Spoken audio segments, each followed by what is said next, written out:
Semua buah putih telah bersedia dan cuba untuk menyerang King Hitam, dan ini merupakan satu situasi yang menakutkan.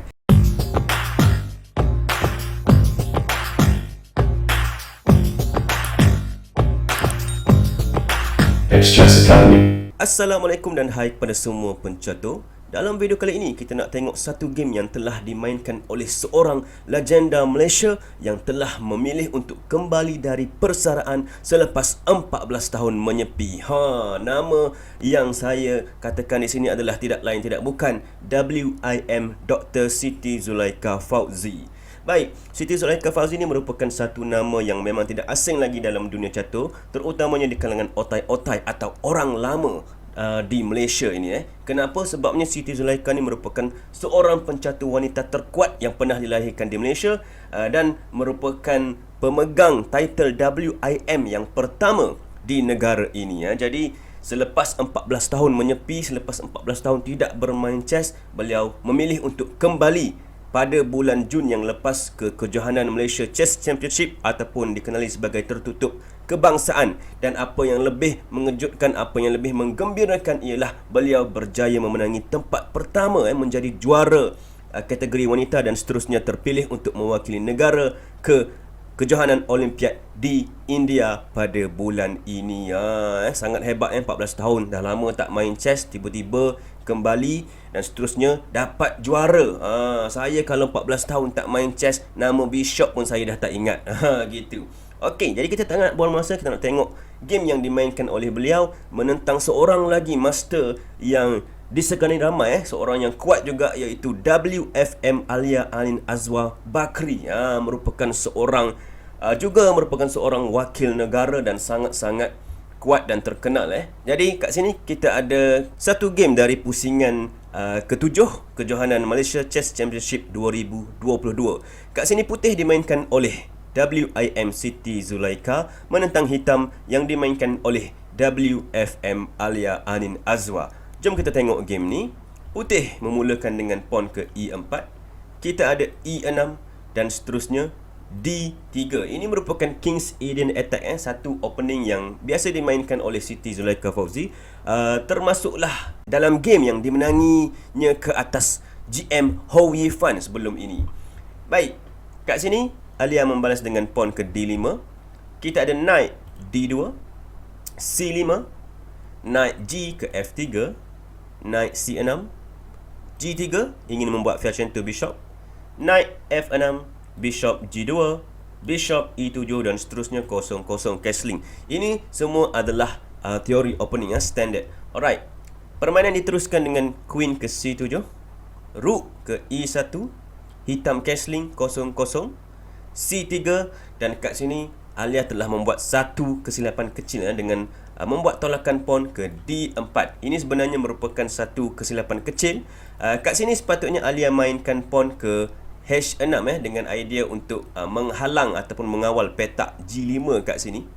Namun selepas tolakan pawn ke D4, ini telah membenarkan Siti Zulaikha untuk memulakan serangannya. Baik, kat sini satu gerakan yang boleh dimainkan ialah dengan pawn C makan pawn D4, pawn C makan pawn D4 dan seterusnya E5 menghalau knight melarikan diri ke D5 dan seterusnya knight boleh masuk ke B3. Dan kita dapat tengok dua knight ni sedang meletakkan tekanan yang sangat kuat ke atas pawn ke D4 kat sini. Ini merupakan satu masalah besar buat pemain hitam lah.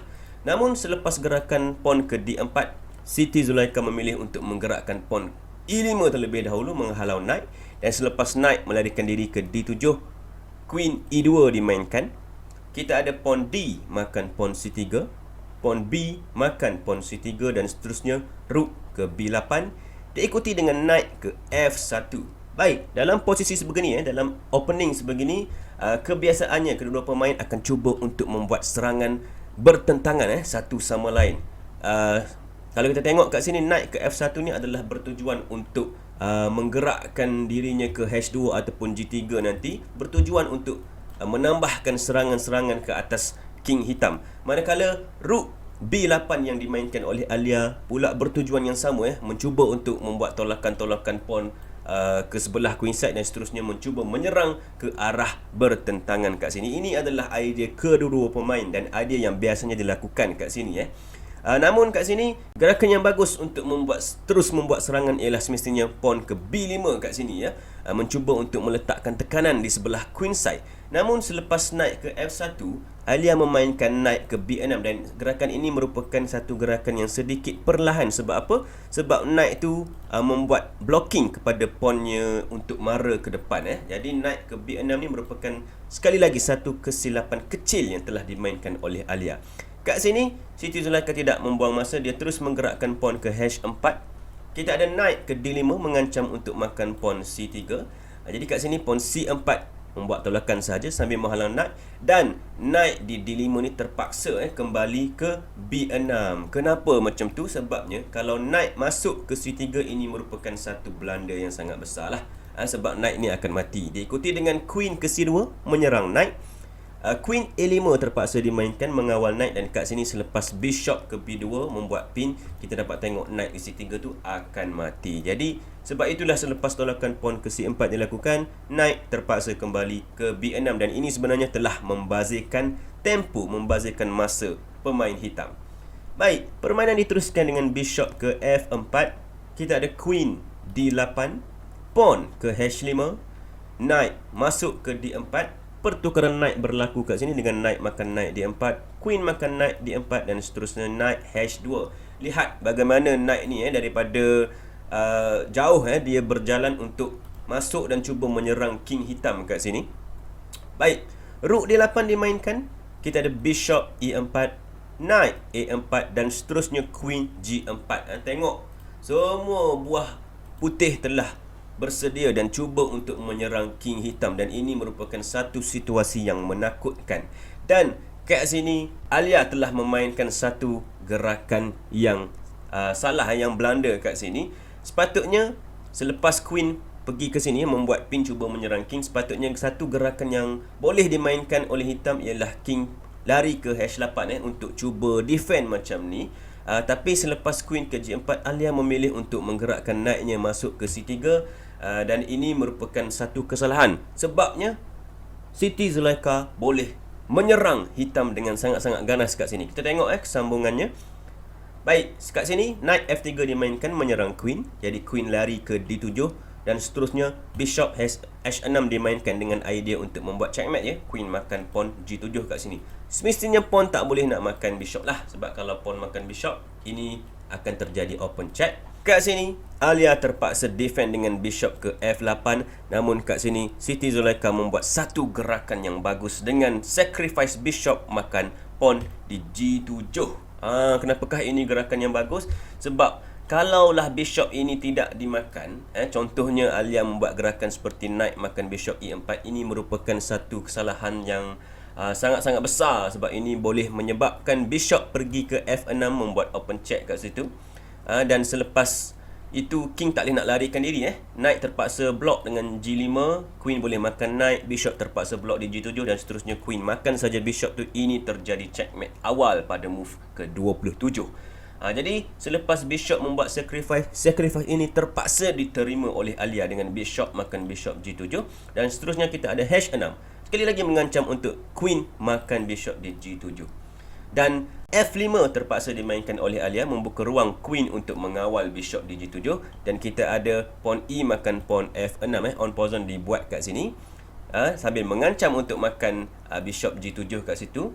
Jadi knight makan bishop E4 kat sini, D makan knight E4 dan seterusnya queen F7 cuba untuk tutup serangan dengan queen datang ke G6.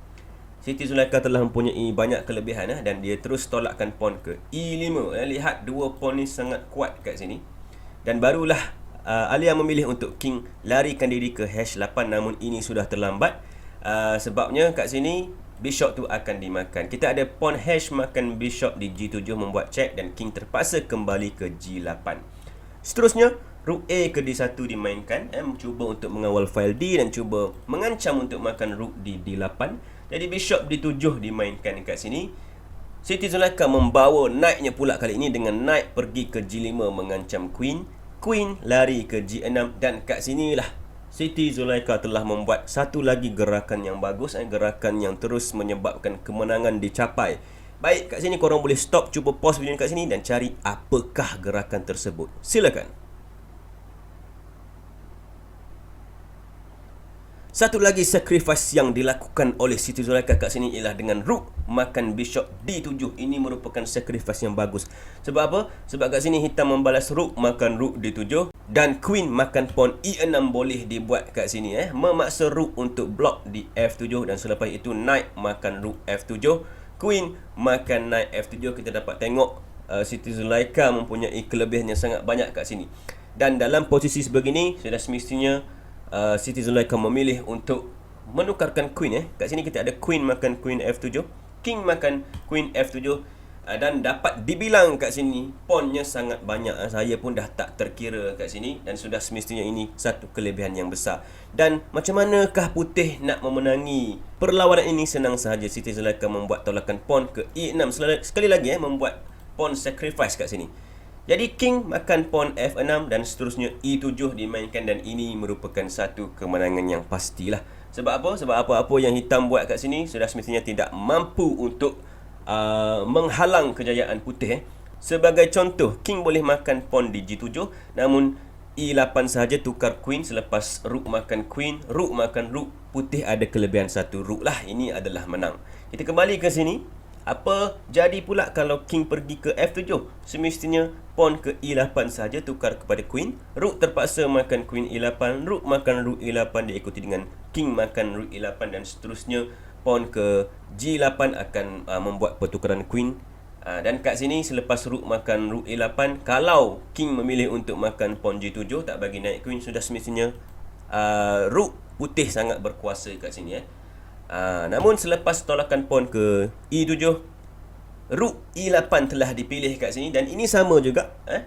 Terus G8 dimainkan dan menukar kepada queen. Rook terpaksa makan queen G8. Kita ada pawn E8 tukar kepada queen. Sekali lagi rook makan queen E8 dan selepas rook makan rook E8, WFM Alia Anin Azwa telah memilih untuk menyerah, kalah kat sini. Baik, satu permainan yang sangat menarik walaupun 14 tahun telah menyepi, 14 tahun tidak bermain chess secara kompetitif.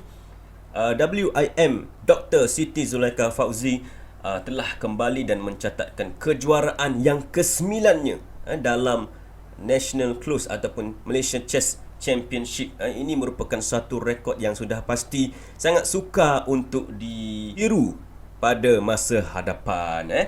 Jadi dengan itu Siti Zulaikha telah berjaya terpilih untuk mewakili Malaysia ke Olimpiad yang akan diadakan di Chennai, India pada bulan ini bersama-sama dengan juara bagi kategori terbuka iaitu CM Tan Jung Ying yang juga menunjukkan permainan yang sangat-sangat bagus dalam kategori terbuka. Syabas dan tahniah diucapkan kepada mereka berdua dan semoga berjaya kelak. Baik, itu sahaja daripada saya. Terima kasih kerana menonton. Silakan like dan subscribe kepada channel kami. Selamat bercatur. Assalamualaikum. Bye-bye.